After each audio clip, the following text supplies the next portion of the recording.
আধুনিক প্রযুক্তি, social media, AI, internet ব্যবহারে ইসলামের দৃষ্টিভঙ্গি কী? বর্তমান সময়ে মুসলমান তরুণদের সবচেয়ে বড় নৈতিক চ্যালেঞ্জ কী? আধুনিক প্রযুক্তি, সোশ্যাল মিডিয়া, এআই, ইন্টারনেট এগুলো থেকে বের হওয়ার আমাদের কোনো রাস্তা নাই, বরং এগুলোকে আমরা আরও কীভাবে ভালোভাবে কাজে লাগাতে পারি ইসলামের পক্ষে, তার জন্য আমাদের চেষ্টা করতে হবে। বর্তমান সময়ে মুসলমান তরুণদের সবচেয়ে বড় নৈতিক চ্যালেঞ্জ, আজকে যেটা আলোচনা করলাম এটাও নৈতিক চ্যালেঞ্জ, এর পাশাপাশি অবশ্যই অস্থিরতা, অবৈধ সম্পর্ক, সেটা একটা বড় নৈতিক চ্যালেঞ্জ। বর্তমান গণতন্ত্র অনুযায়ী এগুলো কত আলোচনা আর করবো, আজকে আলোচনাই তো করলাম সব। আমি রংপুরে চাকরি করি, মাঝে মাঝে বাড়িতে নাটোরে আসি, আমি কি বাড়িতে এসে নাটোরে সালাত কসর করতে পারবো? নিজ বাড়িতে থাকার জন্য আসলে কসর করতে পারবো না, সফরের মধ্যে বাড়ি হয়ে যাচ্ছ এরকম সফর রানিং অবস্থায় থাকলে সেটা সমস্যা নেই। সালাফি কনফারেন্সে গিয়ে স্যান্ডেল হারিয়ে গেছে, তাই আর একজনের স্যান্ডেল নিয়ে চলে এসেছি, এখন করণীয় কি?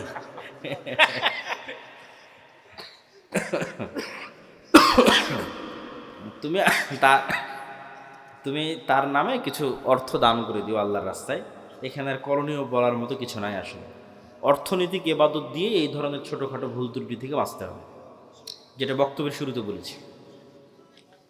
বাড়িতে বা ঘরের মধ্যে চিকা খুব অত্যাচার করে, এই চিকা কি পানিতে ডুবিয়ে রেখে মারা যাবে?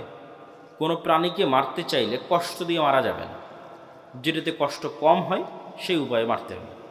বিরক্তিকর কষ্টদায়ক প্রাণীকে আল্লাহ নবী মারার অনুমতি দিয়েছেন, সাপ, বিচ্ছু এগুলোকে রাসূল সাল্লাল্লাহু আলাইহি ওয়াসাল্লাম মারার অনুমতি দিয়েছেন, কিন্তু কষ্ট দিয়ে নয়, আগুনে জ্বালিয়ে নয়। ইসলাম কি নারী শিক্ষাকে সমর্থন করে?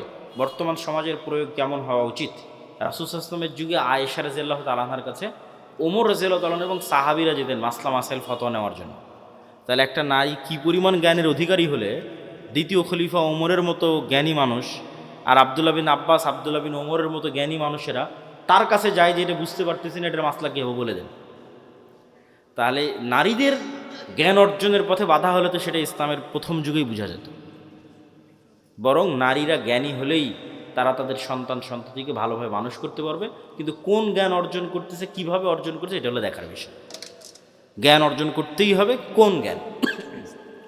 যদি জ্ঞান হয় অশ্লীলতার, সেটা তো আমাদের সমাজকে ধ্বংস করে দেবে। যদি জ্ঞান হয় ফ্রি মিক্সিংয়ের মাধ্যমে, তাহলে ওই জ্ঞানের তো কোনো দাম নাই। ইজ্জত নষ্ট করে, লজ্জা নষ্ট করে, শালীনতা নষ্ট করে জ্ঞানের কোনো দাম নাই। লজ্জা এবং শালীনতা বজায় রেখে দিনের জ্ঞান এবং পাশাপাশি প্রয়োজনীয় দুনিয়ার জ্ঞান।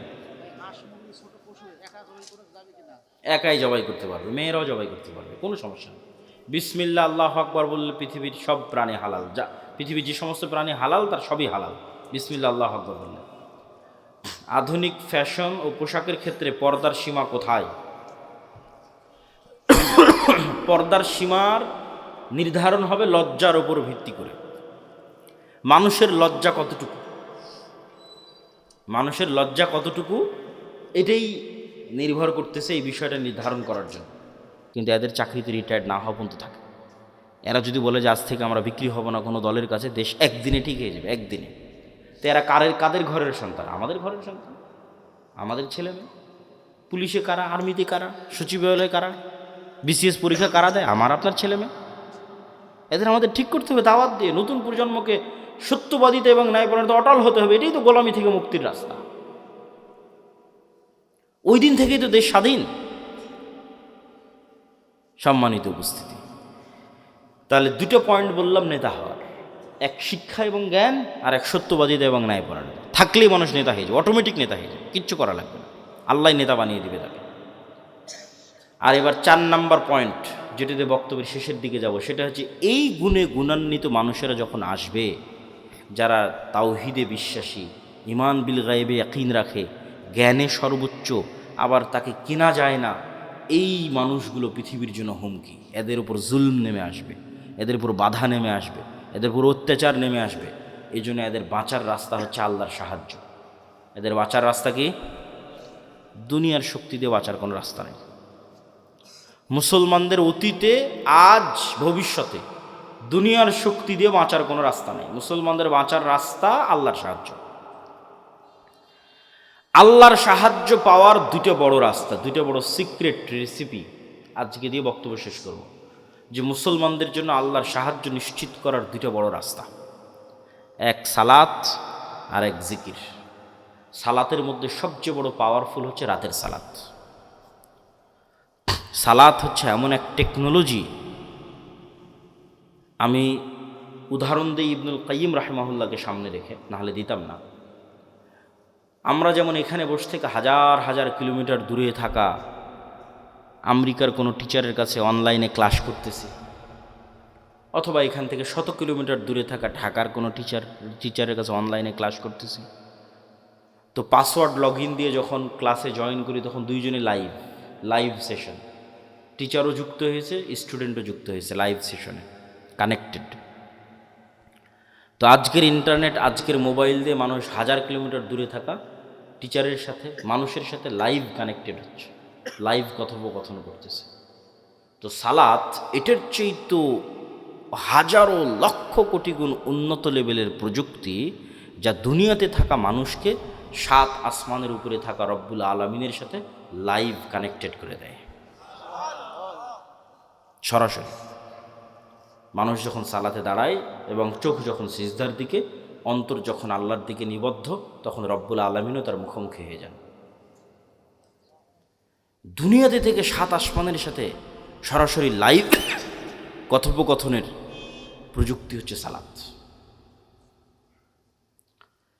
এই জন্য নবীরা সবসময় সালাতের আশ্রয় নিয়েছে।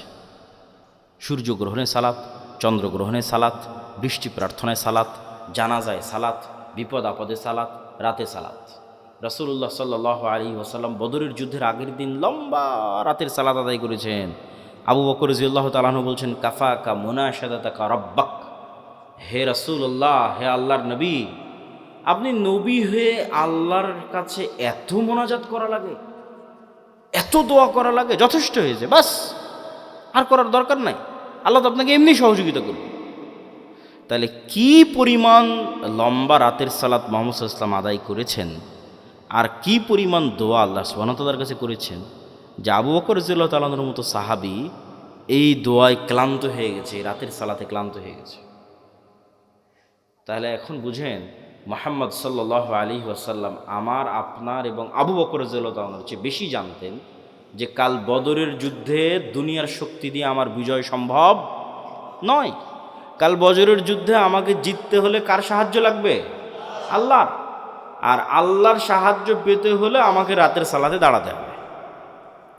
তাহলে পৃথিবীর সর্বশ্রেষ্ঠ রাসূল, সর্বশ্রেষ্ঠ মানুষ আল্লাহর সাহায্য নেবেন, এই জন্য রাতে ঘন্টার পর ঘন্টা রব্বুল আলামিনের সামনে দাঁড়িয়ে আছেন। আর আমি এবং আপনি রাতের সালাত তো বহু দূরের কথা, 5 ওয়াক্ত সালাত আদায় না করেই শুধু ভোট দিয়ে ইসলাম বিজয় হয়ে যাবে, আর মিছিল করে আর তাকবীর দিয়ে ইসলাম বিজয় হয়ে যাবে, এটা সম্ভব নয়। ওই যেমন বলেছে 20-30% মানুষ শতভাগ তাওহীদপন্থী লাগবে, 20-30% ঈমান বিল গায়েব লাগবে, ঠিক তেমন তার পাশাপাশি 5 ওয়াক্ত সালাত আদায়কারী এবং রাতের সালাতে অভ্যস্ত মানুষ লাগবে। যে সালাতে নাই ও আল্লাহর গন্তির মধ্যে নেই, ওর আবার ইসলাম কি, ওর আবার বিপ্লব কি, ওর আবার বিজয় কি, ওর আবার খেলাফত কি, ওর আবার শাসন কি, কিচ্ছু নেই। যে সালাতে নাই সে আল্লাহ সুবহানাহু ওয়া তাআলার গণনার মধ্যেই নাই, ওর জন্য আল্লাহর সাহায্য নাই। ও ভাগাড়ে পড়ে মারা গেল কি, ওকে কেউ উঠিয়ে নিল কি, গোলাম হয়ে গেল, সেটাও আল্লাহর দেখার নেই। আল্লাহ সুবহানাহু ওয়া তাআলার সাথে কানেক্টেড থাকা ছাড়া, আল্লাহর সাহায্য নেওয়া ছাড়া মুসলমানদের বিজয়ের কোনো রাস্তা নাই। আর আল্লাহর সাহায্য নেওয়ার জন্য সালাত আদায় করতেই হবে, আল্লাহর খাতায় নাম থাকতেই হবে। আল্লাহ আপনাকে চিনেই না, কিসের সাহায্য করবে আপনাকে? তো যে সালাতে নেয় হয়তো আল্লাহ সুবহানাহু ওয়া তাআলা চিনবেই না। সম্মানিত উপস্থিতি, এই জন্য সালাত মোস্ট পাওয়ারফুল, আর সালাতের মধ্যে সবচেয়ে পাওয়ারফুল হচ্ছে রাতের সালাত। আমরা যেমন আমাদের ফোন, এই যে হাতে ফিঙ্গারপ্রিন্ট দিয়ে ফোন ওপেন হয়ে যাচ্ছে, পাসওয়ার্ড দিয়ে ফোন ওপেন হয়ে যাচ্ছে, ফেস ভেরিফিকেশন দিয়ে ফোন ওপেন হয়ে যাচ্ছে, 5 স্টার হোটেলে গেলে কার্ড পাঞ্চ করলে ওপেন হয়ে যাচ্ছে। তো এগুলো সব লক ওপেন হওয়ার সিস্টেম পৃথিবীতে। তো কল্পনা করেন যে আমরা পৃথিবীর অত্যাধুনিক প্রযুক্তির একটা দরজার সামনে দাঁড়িয়ে আছি। এর চেয়ে অত্যাধুনিক প্রযুক্তির দরজা পৃথিবীতে নাই। ওই দরজা ওপেন করতে হলে বিভিন্ন varieties type of password use করতে হয়। যেমন নির্ধারিত সময়ে আসতে হয়, নির্ধারিত সময় ছাড়া খুলে না। আবার নির্ধারিত ফরম্যাট ছবি পিকচার ওখানে আপলোড করা আছে, ওইটার সাথে মিলতে হয়। আবার ওই প্রতিটা ফরম্যাটের সাথে নির্ধারিত সাউন্ড আছে, ওটাও মিলতে হয়। যেমন ধরেন আমি এই ফরম্যাটে দাঁড়ালাম, এটার সাথে একটা সাউন্ড আছে আলহামদুলিল্লাহ রাব্বিল আলামিন। রুকুর ফরম্যাটে দাঁড়ালাম, ওটার সাথে একটা সাউন্ড আছে সুবহান রাব্বিল আযীম। টাইম মিলতে হবে, ফরম্যাট মিলতে হবে, আওয়াজ মিলতে হবে, তারপরে ওই দরজাটা খুলবে, তার আগে দরজা খুলবে না। তো এইরকম সালাত এর চেয়েতেও টপ লেভেলের উন্নত প্রযুক্তি, যা রব্বুল আলামিনের সাহায্যের দরজা, রব্বুল আলামিনের সাথে যোগাযোগের দরজা উন্মুক্ত করে দেয় হচ্ছে সালাত। এই সালাত ছাড়া আমাদের বাঁচার কোনো রাস্তা নেই, সালাত ছাড়া আমাদের উদ্ধার হওয়ার কোনো রাস্তা নেই। 2 নম্বর হচ্ছে জিকির। জিকিরের মধ্যে সবচেয়ে গুরুত্বপূর্ণ হচ্ছে সকাল সন্ধ্যার জিকির। সকাল সন্ধ্যার জিকির দিয়ে আল্লাহ কোরআন পরিপূর্ণ করে রেখেছে, যদিও আমরা এটাকে খুবই অবহেলা করি। সকাল সন্ধ্যার জিকির। জিকির কেন পাওয়ারফুল? জিকির কেন পাওয়ারফুল এটা বুঝতে হলে আপনাকে বুঝতে হবে আওয়াজ কেন পাওয়ারফুল, সাউন্ড কেন পাওয়ারফুল। সাউন্ড কি আবার পাওয়ারফুল হতে পারে? আওয়াজ কি পাওয়ারফুল হতে পারে? শব্দ এবং বাক্য কি পাওয়ারফুল, শক্তিশালী হতে পারে? এটাই আগে বুঝতে হবে। আজকের আধুনিক সভ্যতা টিকে আছে, এই যে ক্যামেরা, এই যে মোবাইল, কম্পিউটারের টিকে আছে এই আলোর তরঙ্গের মধ্যে ডাটা ট্রান্সফার করার ক্ষমতা, এটার উপর। আমি এখানে বলতেছি, আমার এই কথাটা আলোর মধ্যে দিয়ে এই মোবাইল হয়ে, নেটওয়ার্কের টাওয়ার হয়ে আমেরিকায় গিয়ে এখন বাজতেছে, ইউরোপ, সৌদি, কুয়েত, কাতার, ঢাকা, রাজশাহী থেকে এখনই বাজতেছে। তো এই যে এই আলো যে আমার এই কথা বহন করতে পারে, ডাটা ট্রান্সফার করতে পারে, এটা আমরা জানতাম না, মানুষ জানতো না, এটা আগে থেকেই ছিল। ওটা আমরা জেনে কাজে লাগাতে পেরেছি, এটাই আমাদের আধুনিক সভ্যতা, এটার উপরে টিকে আছে। আর একটা প্রযুক্তি যেগুলোর ধারে কাছে বিজ্ঞান নাই, কিন্তু এটা সবচেয়ে উন্নত প্রযুক্তি, সেটা হচ্ছে শব্দভিত্তিক, আওয়াজ ভিত্তিক প্রযুক্তি, যেটার কিছু জ্ঞান আল্লাহ সুলাইমান আলাইহিসসালাতু ওয়াসসালামকে দিয়েছিলেন। কিছু জ্ঞান, যেমন আমি এতক্ষণ যে চিল্লাচ্ছি, আমি কিন্তু শব্দ এবং আওয়াজই উচ্চারণ করতেছি। এখানে যদি একটা চাইনিজ বসে থাকতো, ও খেলে আওয়াজই শুনতে পেত। আবার এখানে বসে যদি একটা চাইনিজ বক্তব্য দিত, আপনি খেলে আওয়াজই শুনতে পেতেন, তাই নয় কি? সেটাই। তাহলে ঠিক কোনো এক স্টাইলের আওয়াজ উচ্চারণ করলে ওই পিঁপড়াও বুঝবে, সেই স্টাইলের আওয়াজ আমি জানি না। কোনো এক স্টাইলের আওয়াজ উচ্চারণ করলে পাখিও বুঝবে, আমি জানি না। কোনো এক ফরম্যাটের আওয়াজ উচ্চারণ করলে গরু বুঝবে, আমি জানি না। আবার গরুর ওই ফরম্যাটের আওয়াজের কী অর্থ আমি জানি না। যেমন অন্য একটা ভাষা আমার কাছে গরুর আওয়াজের মতোই আওয়াজ মনে হয়, সেই। কিন্তু এই জ্ঞানটা আল্লাহ কাকে দিয়েছিলেন? সুলাইমান আলাইহিসসালাতু ওয়াসসালামকে দিয়েছিলেন। এটাই সাউন্ড টেকনোলজি। সুলাইমান আলাইহিসসালাতু ওয়াসসালাম তার দরবারে বলতেছে, রানী বিলকিসের সিংহাসন নিয়ে আসতে হবে। ক্বালা ইফরিতুম মিনাল জিন, ইফরিত নামক জিন দাঁড়িয়ে বলল, আমি এই সিংহাসন নিয়ে আসবো, আপনি যে বসে আছেন এই বসে থেকে দাঁড়ানোর পূর্বে সিংহাসন নিয়ে আসবো। এই কথা সুলাইমান আলাইহিস সালামের পছন্দ হয়নি। সুলাইমান আলাইহিস সালাম আরো দ্রুত চান। আল্লাযী ইনদাহু ইলমুম মিনাল কিতাব, তখন আরেকজন বলল, ওই আরেকজন জিন না মানুষ তা কোরআনে উল্লেখ নাই। কোরআনে এভাবে উল্লেখ আছে যে যাকে আল্লাহ কিতাবের জ্ঞান দিয়েছিলেন সে বলল। যাকে আল্লাহ কিসের জ্ঞান দিয়েছিলেন? কিতাবের জ্ঞান দিয়েছিলেন, সে বলল চোখের পলক পড়ার পূর্বে রানী বিলকিসের সিংহাসন আপনার সামনে উপস্থিত হয়ে যাবে। আল্লাহ আকবার। তো আয়াতের বিবরণের আন্দাজে বলতেছে যে জিন চেয়েছিল গায়ের শক্তিতে আনতে, ইফরিত চেয়েছিল গায়ের জোরে যত দ্রুত আনা যায়, উড়ে যাব, উড়ে নিয়ে আসবো। আর আল্লাযী ইনদাহু ইলমুম মিনাল কিতাব, যার কাছে কিতাবের জ্ঞান ছিল, গায়ের জোরে আনেনি, জ্ঞানের জোরে এনেছে। আমি মনে হয় বুঝাতে পারলাম না কথা, কি আমার বুঝতে পারছেন? কোরআনের ধারা বিবরণীতে বোঝা যাচ্ছে যেই লোক চোখের পলকে নিয়ে আসলো, এ গায়ের জোরে আনেনি, কিসের জোরে এনেছে? জ্ঞানের জোরে। সে জ্ঞান কি? কিতাবের জ্ঞান। কিতাবের সে বিশেষ জ্ঞান কি? কিছু কিছু মুফাসসির লিখেছে যে কিতাবের জ্ঞান হচ্ছে লাউহে মাহফুজের বিশেষ কিছু জিকির তার জানা ছিল। বলেন আল্লাহু আকবার, আল্লাহু আলাম। কিন্তু জ্ঞানের উপর ভিত্তি করে সেই কাজটা করেছে। তো বিশেষ কোনো সাউন্ড, বিশেষ কোনো জিকির যেটা ব্যবহার করে সে চোখের পলকে ওই সিংহাসনকে ওখান থেকে উঠিয়ে সুলাইমান আলাইহিস সালামের কাছে নিয়েছে, যেই জ্ঞান কিতাবের জ্ঞান, বিশেষ কোনো কিতাবের জ্ঞান তার কাছে ছিল। তো sound most powerful all over the world, সবচেয়ে পাওয়ারফুল। আল্লাহ সুবহানাহু তাআলা পৃথিবী ধ্বংস করার যে সিস্টেম তৈরি করেছেন, সেই সিস্টেম আওয়াজ ভিত্তিক। ইসরাফিল বাঁশিতে ফু দিবে, আওয়াজ তৈরি হবে, সে আওয়াজে আসমান জমিন নক্ষত্র গ্রহরাজি সূর্য চন্দ্র সব ভেঙে চৌচির হয়ে যাবে। আল্লাহ সুবহানাহু ওয়া তাআলা মানুষকে পুনরুজ্জীবিত করার যে সিস্টেম তৈরি করেছেন, ওটা আওয়াজ ভিত্তিক। ফেরেশতা জিন মানুষ সব যখন মারা যাবে, কতদিন এভাবে মৃত অবস্থায় থাকবে আল্লাহ ভালো জানে। কুল্লুমান আলাইহা ফান ওয়া ইয়াবকা ওয়াজহু রাব্বিকা যুল জালালি ওয়াল ইকরাম। তারপরে যখন আল্লাহ জীবিত করতে চাইবে, ইসরাফিলকে তৈরি করে ইসরাফিলকে বাঁশি দিয়ে ফু দিতে বলবে, ওর আওয়াজে মানুষ কবর থেকে জীবিত হয়ে হাঁটতে থাকবে। আওয়াজ খুবই পাওয়ারফুল, কিন্তু ওই আওয়াজের জ্ঞান থাকতে হবে, কোন আওয়াজ পাওয়ারফুল, কোন শব্দ পাওয়ারফুল। তো আল্লাহ সুবহানাহু তাআলা উম্মতে মুহাম্মাদিকে সবচেয়ে বড় পাওয়ারফুল জিনিস দিয়ে দিয়েছে, যেটা মূসা আলাইহিস সালামের লাঠির চেয়ে পাওয়ারফুল, যেটা মূসা আলাইহিস সালামের পাথরের চেয়ে পাওয়ারফুল, যেটা বানু ইসরাইলের তাবুত কোরআনে আছে দেখবেন। এই তাবুত এখন এই ইহুদিরা খুঁজে পাগলের মতো, কোথায় সেই তাবুত? এরা মনে করে যে এই মসজিদে আকসার মাটির নিচে তাবুত রাখা আছে।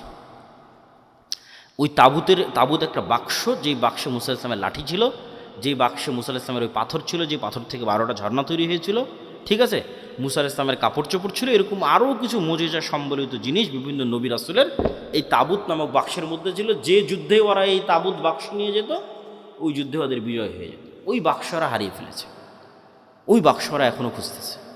তো ওই তাবুত বাক্সের চেয়ে আর ওই মূসা আলাইহিস সালামের লাঠির চেয়ে আর ঈসা আলাইহিস সালামের হাতের মাধ্যমে যে মানুষ জীবিত হয়ে যেত, সেটার চেয়ে মোস্ট পাওয়ারফুল জিনিস হচ্ছে এইটা। কি জন্য? এটা সরাসরি আল্লাহর নিজের আওয়াজ। বলেন আল্লাহু আকবার।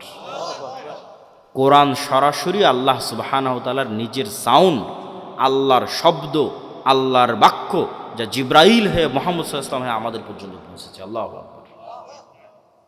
আর আল্লাহ সুবহানাহু তাআলার শব্দ এবং বাক্যের চেয়ে পাওয়ারফুল কিছু নাই পৃথিবীতে। সব অসম্ভব সম্ভব হয়ে যাবে। এই জন্য শ্রেষ্ঠতম জিকির হচ্ছে কোরআন। পৃথিবীর সব অসম্ভব সম্ভব করা সম্ভব আল্লাহ সুবহানাহু ওয়া তাআলার জিকির দিয়ে। সম্মানিত উপস্থিতি, বক্তব্যের শেষের দিকে চলে এসেছে। আজকে যা আলোচনা আপনাদের সামনে করতেছি, এই প্রায় সব আলোচনাই আমার আল্লাহর পথে যাত্রা এই বইয়ের মধ্যে লেখা আছে, দলিল সহ। আজকে তো অত দলিল আলোচনা করতে পারলাম না।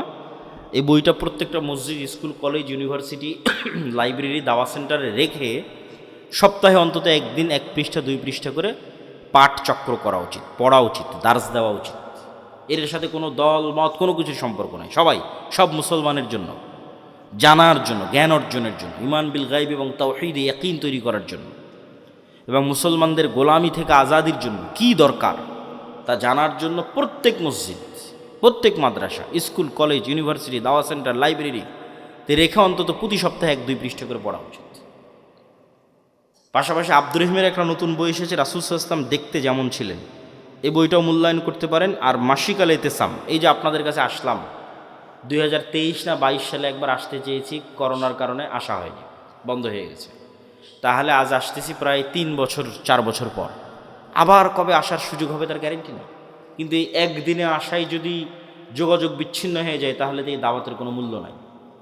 এই সম্পর্কটা হতে হবে স্থায়ী, আর স্থায়ী হওয়ার সবচেয়ে বড় মাধ্যম হচ্ছে মাসিক আল ইতিসাম। এই মাসিক আল ইতিসামে আমি নিজে নিয়মিত 3টা প্রবন্ধ লিখি, অন্যরা তো লেখেই, আমি লিখি 3টা। এই জন্য মাসিক আল ইতিসাম এখানে নিয়মিত আসার উদ্যোগ আপনাদের নিতে হবে। এখানকার যুবক সমাজ, মসজিদের কমিটি হোক, মাদ্রাসার উদ্যোক্তা হোক, অন্তত 5 কপি 10 কপি এখানকার জ্ঞানী, স্কুল, কলেজ, ইউনিভার্সিটি, প্রাইমারি, বিদ্যালয়, যা যেখানে আছে শিক্ষিত মানুষ, তাদেরকে দিয়ে পড়ানোর চেষ্টা করা এবং নিজেরাও পড়ার চেষ্টা করা। 2 নম্বর, আমাদের সাথে স্থায়ী যোগাযোগের মাধ্যম হচ্ছে মক্তব। আমাদের 700 মক্তব আমাদের কাছে ট্রেনিং নিয়েছে। আপনাদের এলাকার মক্তবের শিক্ষকদের আমাদের ট্রেনিংয়ে পাঠাবেন, এবং আমাদের সিলেবাস এই জিনিসগুলো ছোটোবেলায় বাচ্চাদের মাথায় না দিলে, আপনাদের মধ্যে 1 ঘন্টা বক্তব্য দিয়ে লাভ নেই। বুড়া মানুষকে দিয়ে বিপ্লব হবে না। আমাদের নতুন প্রজন্মকে তৈরি করতে হবে। এই জিনিসগুলো তাদের মাথায় এখন থেকেই দিতে হবে। আর এটার জন্য শুধু মাদ্রাসায় 2% ছেলে মেয়েকে পড়িয়ে লাভ হবে না। শতভাগ মুসলমানের সন্তানের মাথায় দেওয়ার জন্য শতভাগ মসজিদে বক্তব্য লাগবে, এবং সেটা যদি আমাদের সিলেবাসে হয় তাহলে আমরা এটাকে সবচেয়ে বেস্ট মনে করি। আর 3 নম্বর, এরকম মাদ্রাসাগুলোকে সহযোগিতা করার জন্যই রবেদাতুল মাদারিস সালাফিয়া এক ব্যতিক্রম প্রশিক্ষণের আয়োজন করলাম আমরা রবেদাতুল মাদারিস সালাফিয়া থেকে। জামিয়া সালাফিয়ার অধিভুক্ত হওয়ার মাধ্যমে যে প্রায় 65-70 শিক্ষা প্রতিষ্ঠান আমাদের অধিভুক্ত হয়েছে, তাদের 150-র কাছাকাছি শিক্ষক এক সপ্তাহব্যাপী বিভিন্ন জ্ঞান এবং শিক্ষা কেন্দ্রিক তারা ট্রেনিং পেয়েছে আমাদের কাছে জামিয়া সালাফিয়া। আমাদের কাজই হচ্ছে শিক্ষা এবং জ্ঞান কেন্দ্রিক একটা বিপ্লব বাংলাদেশে তৈরি করা, জ্ঞান এবং শিক্ষা ছড়িয়ে দেওয়া। তো এই বিভিন্নভাবে জামিয়া সালাফিয়ার সাথে, দাওয়াইল আল্লাহর সাথে, মাসিক আল ইতিসামের সাথে আপনাদের স্থায়ী সম্পর্ক তৈরি হলে সেটাই হবে প্রকৃত কাজ, প্রকৃত অর্থে কাজ।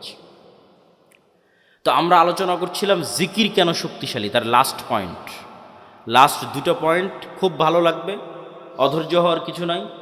জিকির কেন শক্তিশালী, লাস্ট পয়েন্ট।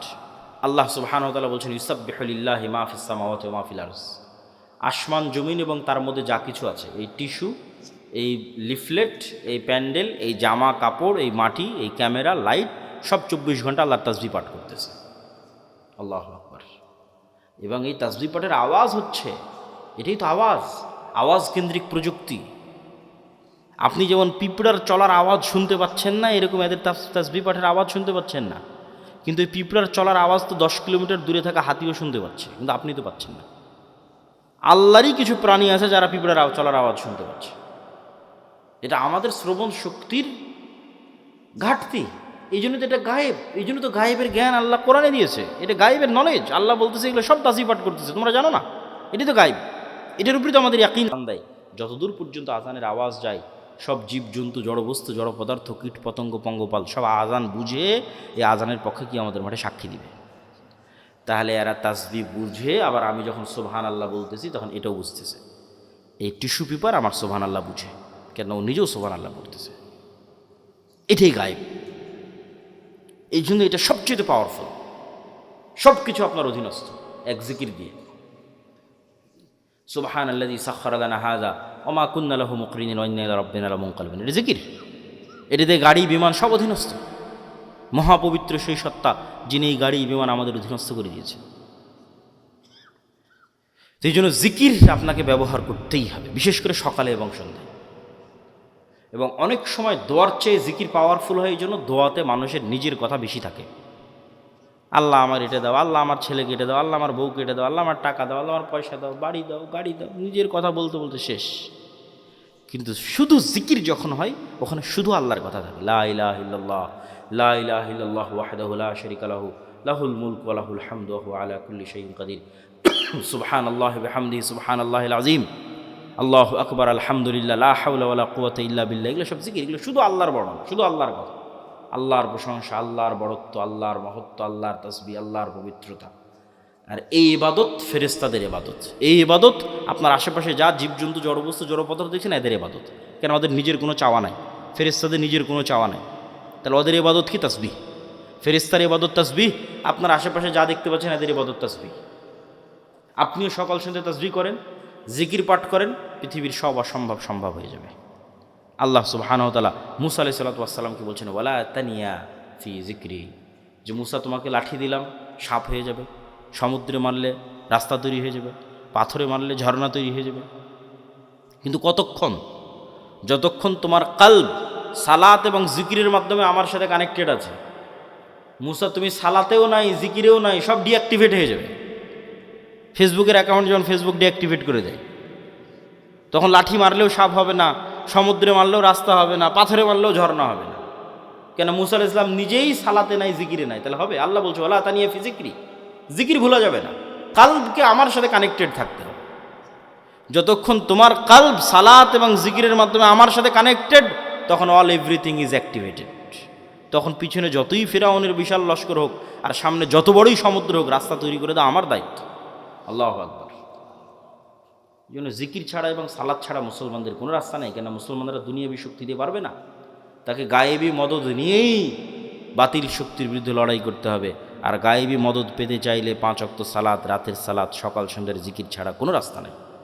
আল্লাহ সুবহানাহু ওয়া তাআলা আমাদের এরকম একটা প্রজন্ম পাওয়ার তৌফিক দান করুক, যেই প্রজন্ম শতভাগ তাওহীদ, শতভাগ ঈমান বিল গায়বে ইয়াকিন, যে প্রজন্ম জ্ঞানে সর্বোচ্চ, যেই প্রজন্ম বিক্রি হয় না, সত্যবাদী ন্যায়পরায়ণ উসমান হাদিদের মতো।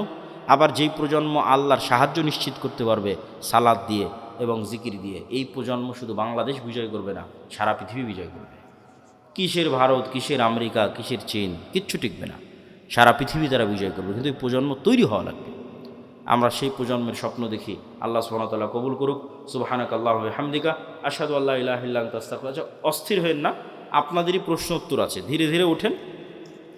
আর যারা মাসিকাল ইতিসাম, রাসূল সাল্লাল্লাহু আলাইহি ওয়াসাল্লামের চেহারা কেমন ছিল, চুল কেমন ছিল, দাড়ি কেমন ছিল, এটা জানতে চান এবং আজকের বক্তব্য আল্লাহর পথে যাত্রা, এই বইটা নিতে চান, এই বই কই পাবে? গাড়িতে নাকি না স্টেজে?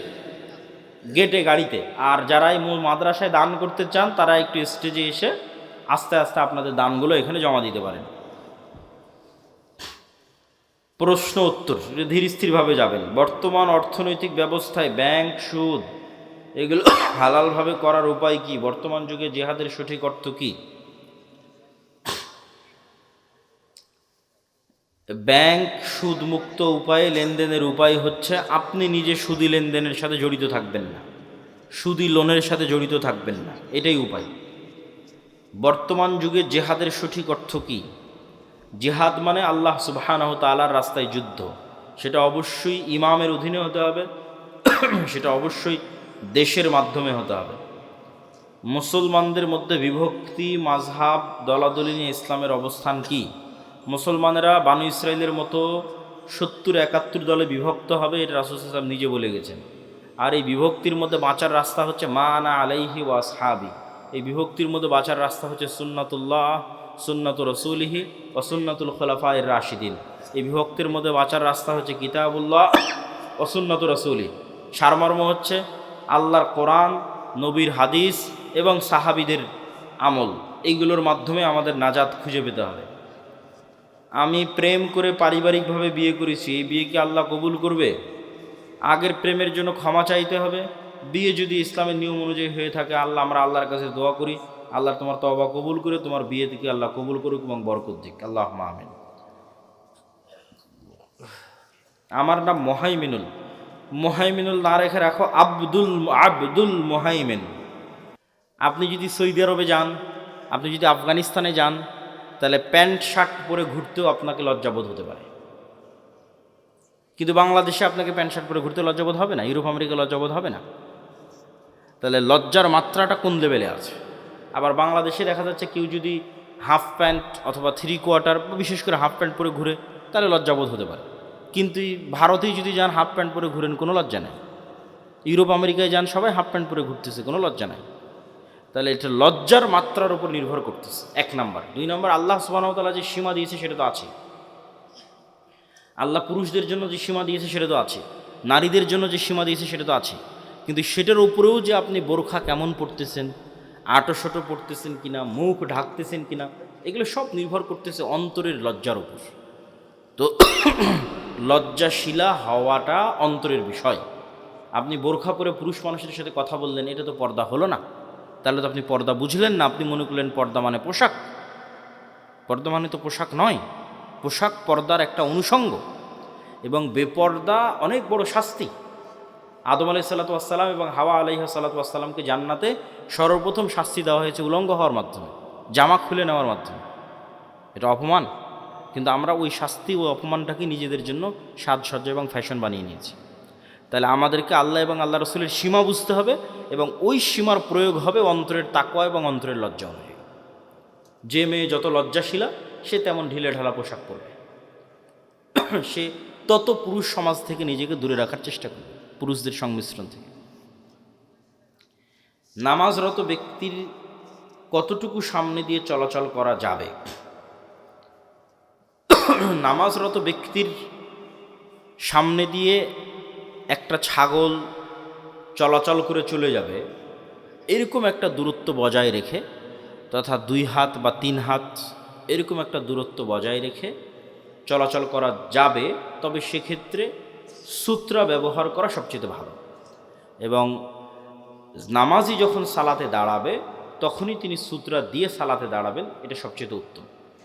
মূল কথা হচ্ছে সালাত আদায়কারীর যেন ডিস্টার্ব না হয়। আর সম্পূর্ণরূপে নিষিদ্ধ হচ্ছে তার সিজদার জায়গার মধ্যে দিয়ে অতিক্রম করা। সিজদার জায়গার মধ্যে দিয়ে অতিক্রম করলে সালাত ছেড়ে দিয়ে ওর সাথে মারামারি লেগে যেতে হবে। যে সিজদার জায়গার মধ্যে দিয়ে অতিক্রম করবে সালাত অবস্থায় তার সাথে ফাইট হবে, মানে তাকে শক্তভাবে বাধা দিতে হবে, সে যেন সিজদার মধ্যে দিয়ে অতিক্রম না করতে পারে, কেননা সে আস্ত শয়তান যে সিজদার মধ্যে দিয়ে অতিক্রম করতেছে।